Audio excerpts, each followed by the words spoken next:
19h, merci de nous rejoindre sur A24 News. Madame, monsieur, bonsoir. À la une de l'actualité.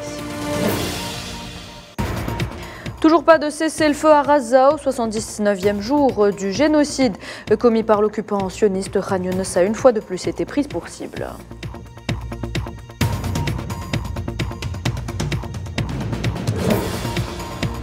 En plus des bombardements incessants, les civils palestiniens font face à d'importantes pénuries. Il est difficile de se procurer de la nourriture.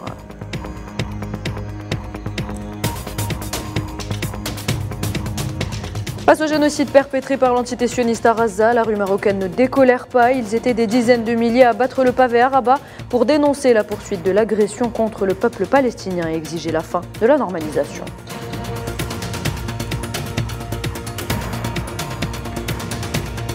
Et puis le Haut Conseil d'État libyen plaide pour un dialogue national alors que le pays célèbre le 72e anniversaire du recouvrement de son indépendance.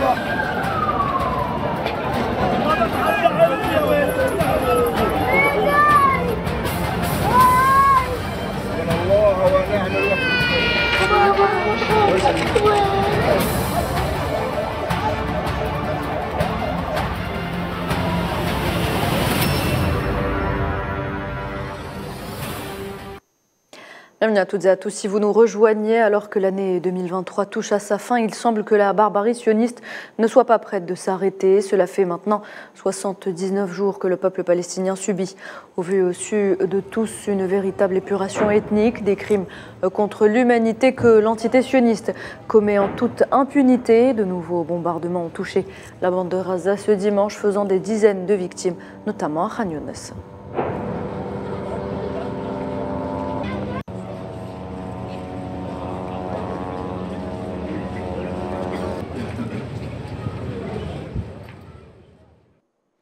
Les frappes aériennes ont ciblé plusieurs maisons de la région de Khan Younes, les détruisant complètement. Vous le voyez à l'écran, les rescapés essaient à main nue de retrouver des survivants sous les décombres.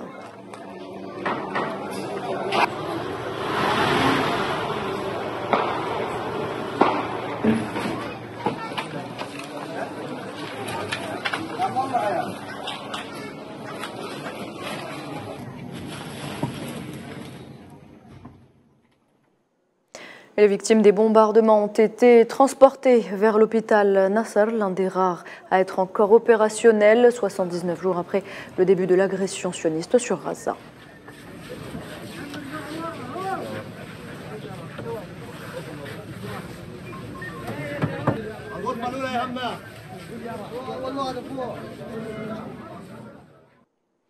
Les martyrs ont par la suite été enterrés aux abords de l'hôpital An-Najjar à Khan Younes après un dernier adieu de leurs proches, des images déchirantes devenues le quotidien du peuple palestinien.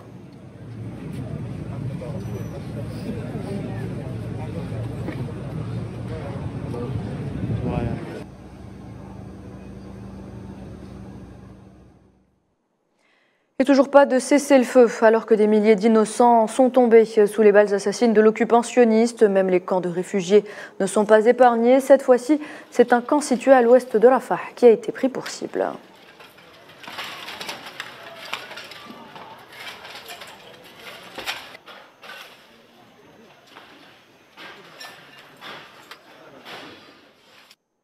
Ce sont des quartiers entiers qui ont été endommagés, voire détruits. Les rues de la ville sont pleines de décombres. L'occupant détruit tout sur son passage.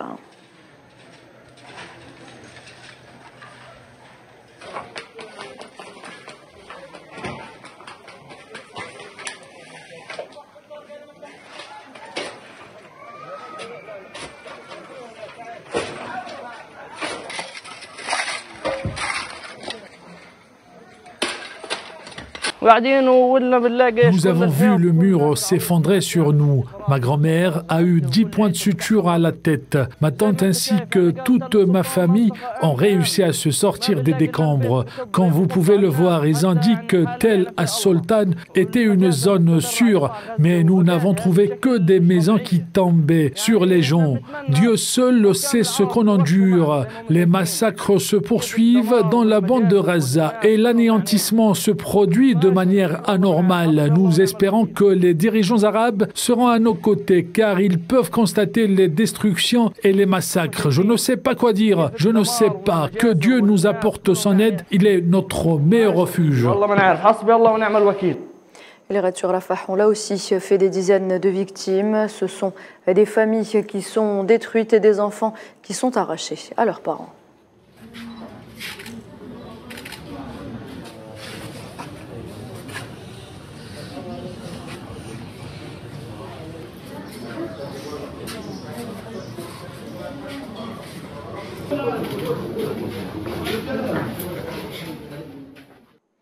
Dans ces moments difficiles, les Palestiniens dos au mur ne peuvent se réfugier que dans la prière. Ils sont nombreux à avoir perdu des proches, parfois toute une famille. Ils n'ont pas d'autre choix que de prier pour eux.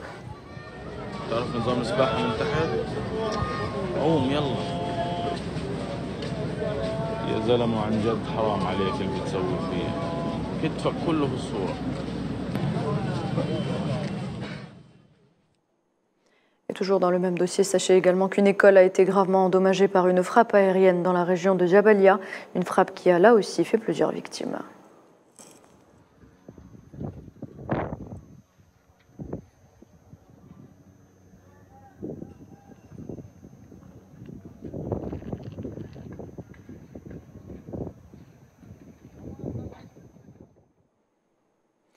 Et puis la défense civile palestinienne a publié une vidéo montrant l'une de ses équipes sur le terrain à Jabalia à la suite d'un bombardement. On y voit les membres de la défense civile portant des victimes dessous les décombres et les enveloppant dans des linceuls.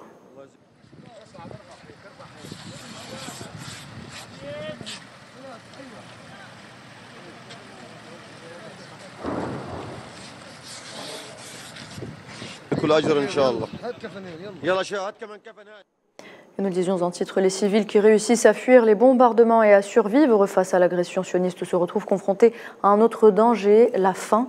Ils ont du mal à obtenir de la nourriture et se tournent vers les organisations caritatives locales pour obtenir de l'aide. Les détails, Mohamed Ali Ben Chaban.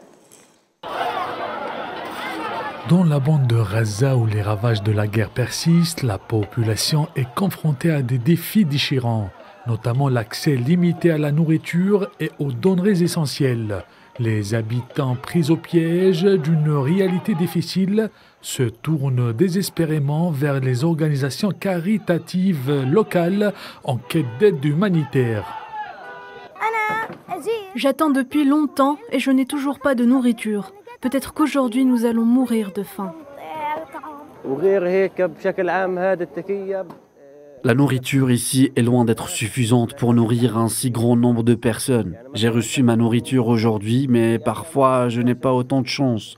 Le nombre de personnes déplacées continue d'augmenter et la situation devient de plus en plus difficile chaque minute qui passe.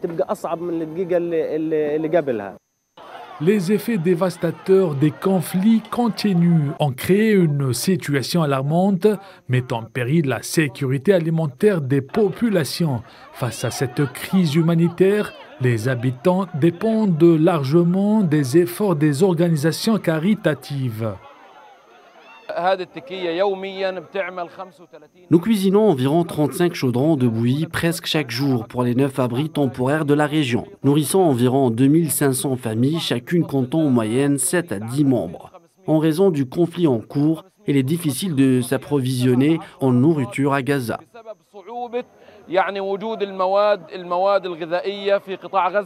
Les organisations caritatives locales confrontées à des défis multiples s'efforcent de répondre aux besoins croissants des habitants. Leur travail acharné est vital pour atténuer la souffrance des personnes fortement déchirées par la guerre. Plus de 200 Palestiniens ont été tués durant ces dernières 24 heures dans les bombardements incessants et opérations au sol sioniste dans la bande de Gaza.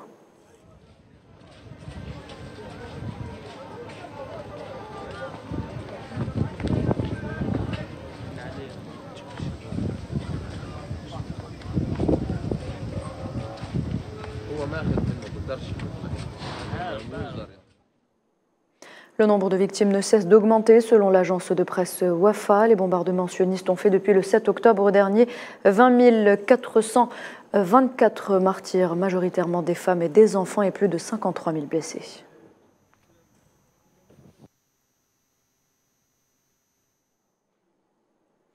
Une barbarie face à laquelle la résistance palestinienne riposte, faisant des victimes du côté sioniste. Un soldat a d'ailleurs été éliminé ce dimanche, ce qui porte le nombre total de soldats sionistes tués depuis le 7 octobre à 152.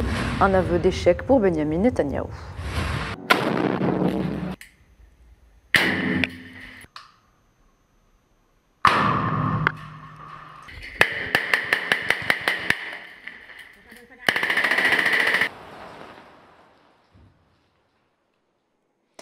Les Palestiniens de Cisjordanie ne sont pas épargnés. Les violences sionistes se sont multipliées dans la région, faisant plusieurs victimes là aussi. Ce dimanche, c'est à Al-Khalil que les soldats sionistes ont fait une nouvelle victime. Il était âgé de 21 ans.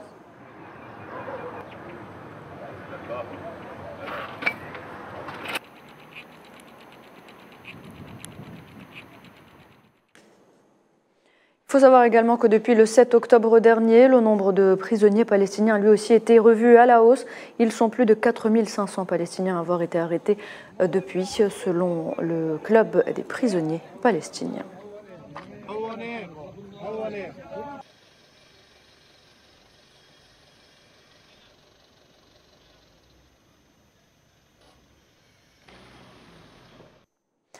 Les États-Unis sont le principal responsable du désastre humanitaire qui se déroule à Gaza. C'est ce qu'a affirmé le président iranien. Ebrahim Raïssi a d'ailleurs appelé la communauté internationale à envisager la formation d'un nouvel ordre mondial. C'était lors de la conférence internationale sur la Palestine organisée à Téhéran.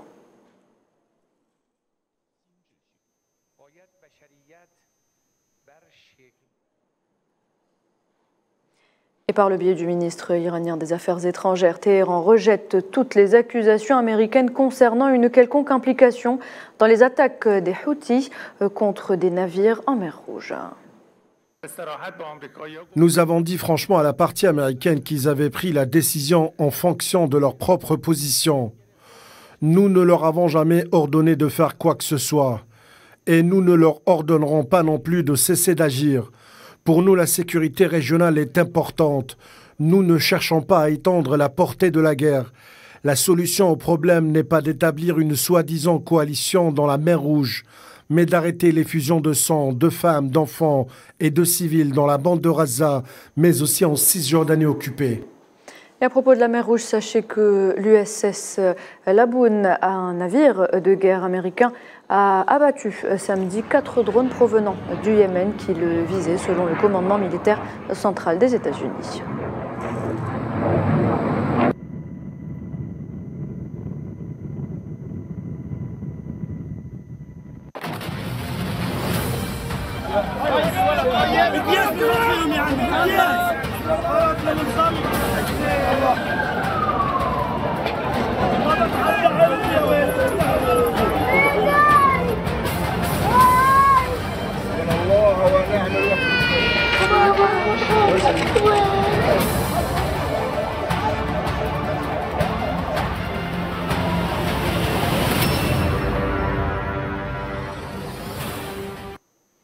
Dans l'actualité également et face au génocide perpétré par l'entité sioniste à Gaza, la rue marocaine ne décolère pas. Ils étaient d'ailleurs des dizaines de milliers à battre le pavé ce dimanche dans la capitale Rabat pour dénoncer la poursuite de l'agression contre le peuple palestinien et exiger la fin de la normalisation. Les détails, Imen Merad. Les manifestations en solidarité avec le peuple palestinien assiégé depuis le 7 octobre dernier se multiplient à travers le monde. Le Maroc n'est pas en reste. Ce dimanche, des dizaines de milliers de Marocains ont participé à un mouvement de protestation dans la ville de Rabat en soutien au peuple palestinien et en rejet total de la normalisation avec l'entité sioniste, brandissant des photos de la mosquée Al-Aqsa, des personnes tombées en martyrs et des drapeaux palestiniens et scandant des slogans hostiles à l'entité sioniste. Le peuple d'Al-Aqsa marchait jusqu'à la victoire. Le peuple veut renverser la normalisation. Ou encore Raza et Raza, un symbole de fierté.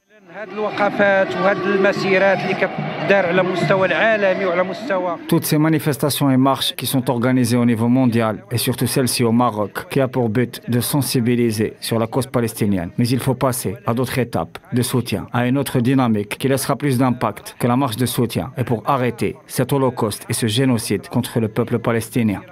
التضامن الفعلي المؤثر في هذه القضية وإيقاف هذه المحرقة وهذه الإبادة الجماعية للشعب الفلسطيني.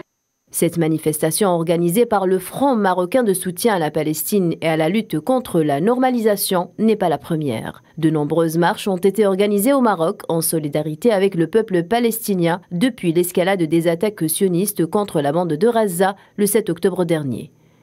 Les protestataires ont dénoncé le silence des instances internationales face à l'Holocauste sioniste, appelant l'abolition de la normalisation du Maroc avec l'entité sioniste.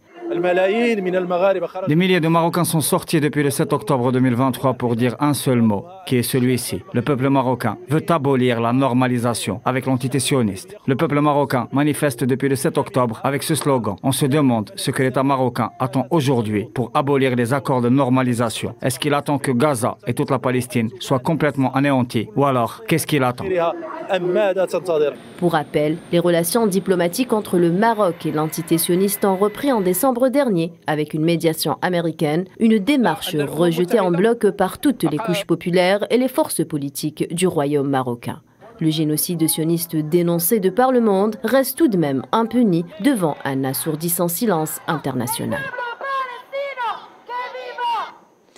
En Algérie, le président Abdelmadjid Tebboune a présidé ce dimanche un conseil des ministres lors duquel plusieurs dossiers ont été abordés. On retient notamment le lancement d'une étude approfondie pour la réalisation d'une zone de libre-échange entre l'Algérie et la Mauritanie. À retenir également que le président Abdelmadjid Tebboune a valorisé les progrès réalisés dans le domaine de la numérisation des secteurs des douanes, des impôts et des biens de l'État.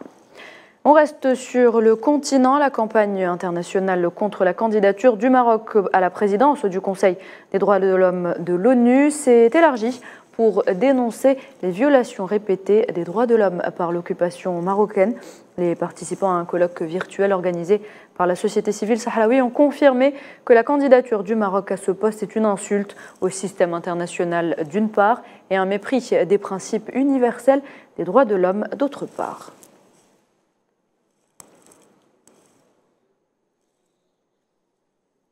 Et puis le chef du Haut Conseil d'État libyen, Mohamed Takala, a réaffirmé son adhésion à la politique de la porte ouverte à tout dialogue national dont les principes sont l'unité et l'indépendance du pays. Des mots prononcés lors d'un discours à l'occasion du 72e anniversaire de l'indépendance de la Libye. Mohamed Takala a d'ailleurs rappelé que son pays avait besoin d'un projet national qui croit en la liberté, la justice sociale, un état de droit, une constitution et un système judiciaire juste pour garantir la stabilité et la prospérité de la Libye.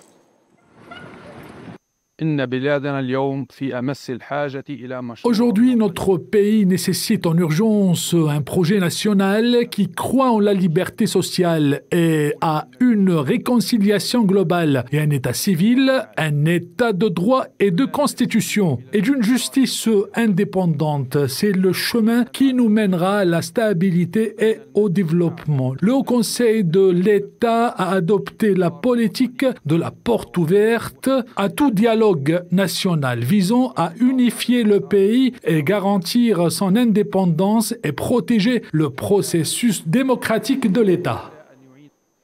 Les Nations Unies se sont aussi exprimées à l'occasion du 72e anniversaire de l'indépendance de la Libye. La mission d'appui de l'ONU dans le pays a appelé les différentes parties libyennes à s'engager réellement à créer les conditions nécessaires au bon déroulement des élections. Dans un communiqué, la mission a confirmé que les lois électorales à elles seules ne suffisent pas à garantir le succès des élections, en particulier après 2 années de négociations interminables, de tergiversations et d'intentions douteuses, malgré les appels internationaux répétés quant à la nécessité de parvenir à un compromis. Le peuple libyen observe la situation avec une frustration croissante. Le peuple libyen souhaite exercer son droit politique de voter dans un environnement sûr et stable. Les efforts visant à organiser des élections au cours des 2 dernières années ont été caractérisés par des négociations interminables, des tergiversations et des intentions douteuses, malgré les appels répétés du Conseil de sécurité des Nations Unies, le plus récent dans la résolution 2702, sur la nécessité de parvenir à un compromis par le biais du représentant spécial du secrétaire général pour la Libye, Abdoulaye Bathily. La Libye dispose désormais d'un cadre constitutionnel et juridique pour les élections que la Haute Commission électorale nationale considère comme techniquement applicable. Toutefois, les lois ne peuvent à elles seules conduire à des élections réussies, car celles-ci ne peuvent avoir lieu que lorsque les différentes parties libyennes sont véritablement engagées à créer les conditions nécessaires à leur mise en œuvre réussie. La mission est déterminée à faciliter le dialogue, mais il incombe aux parties libyennes de démontrer leur plein engagement à réaliser l'unité nationale, la paix et la sécurité en s'engageant positivement dans les efforts du représentant spécial. Cela implique de donner la priorité aux revendications du peuple libyen et de les faire passer avant les intérêts des factions, de nommer sans délai le représentant pour la réunion préparatoire, de convenir d'une trajectoire électorale et d'un calendrier clair pour les élections et de parvenir à un consensus sur la formation d'un nouveau gouvernement unifié qui fera avancer le pays vers les élections. La réticence à agir maintenant aggravera la division et exposera la Libye à divers risques qui menaceront la vie de la population libyenne et compromettront la stabilité régionale. L'actualité de ce dimanche marquée également par le début des élections locales en Tunisie pour la mise en place d'une 2e chambre au Parlement prévue par la Constitution de juin 2022. Environ 9 millions de Tunisiens sont donc appelés aux urnes afin d'élire plus de 2000 conseillers locaux. Le président tunisien Kais Saied a d'ailleurs qualifié ce jour d'historique. Il affirme que ces élections sont censées exprimer le chemin emprunté par la révolution du 17 décembre. Je vous propose de l'écouter. نذكر يوم 17 من ديسمبر من سنة 2010 Le 17 décembre 2010, la révolution a débuté de l'intérieur jusqu'à atteindre la Casbah dans la capitale. Et en s'appuyant sur ce processus, les éléments sont censés exprimer ce chemin emprunté par le peuple tunisien, construisant de la base jusqu'au centre du pouvoir. La mission primordiale de l'État, atteindre une adaptation entre toutes les composantes de la société. Et c'est justement l'élément déclencheur de ce choix. Le président tunisien a souligné que ceux qui ont toujours été considérés comme un bulletin de vote le jour du scrutin ont désormais leur mot à dire. L'expérience conduit aujourd'hui à ce jour historique. L'expérience et cette élection permettront à ceux qui ont été mis à l'écart, ceux qui n'ont pas de voix ou ceux qui sont considérés juste comme un bulletin de vote le jour du scrutin, eux pourront être influents à mettre les lois. Ils pourront même questionner les membres du gouvernement. Et c'est pourquoi la 2e chambre du Parlement a été mise en place. Les Tunisiens aspirent à une nouvelle Tunisie et Kais Saied s'engage à réaliser les aspirations de tout un peuple.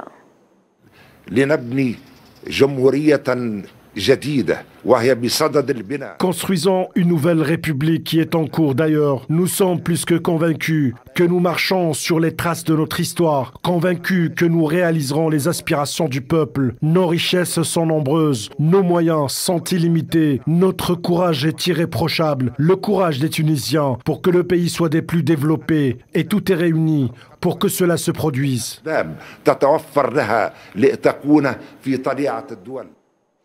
Au Niger, une vingtaine de terroristes ont été neutralisés par des frappes menées par l'aviation militaire jeudi dernier dans la région de Tillabéri, à la frontière avec le Burkina Faso. Selon l'armée nigérienne, une quantité importante de la logistique de l'ennemi a également été détruite.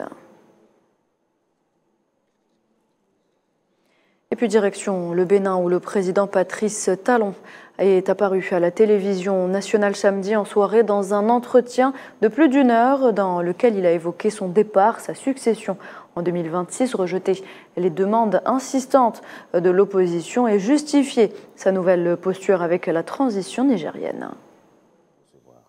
Cela me paraît bien légitime qu'il y ait une attention particulière sur 2026, parce que 2026 va arriver, même si c'est dans encore 2 ans. Et la vie politique, la compétition politique rythme notre vie au quotidien. Donc l'avenir, pareil, est rythmé aussi, tout ce qui vient devant est rythmé aussi par les échéances politiques. Donc c'est tout à fait normal, tout à fait évident que certains se dépêchent déjà de s'imaginer quelle va être la bonne succession. Mais ce n'était pas bien que des responsables politiques de haut niveau, membres du gouvernement, qui ont été acteurs de la réforme du système partisan, parce que nous avons tous noté que le système partisan tel qu'il était et le modèle politique dans lequel nous étions, le modèle de compétition politique, ne permettait pas la bonne gouvernance et occupaient les uns les autres constamment dans l'arène politique au détriment de la gouvernance du pays. Et voilà, c'est la fin de cette édition. Merci de l'avoir suivi. Très bonne soirée.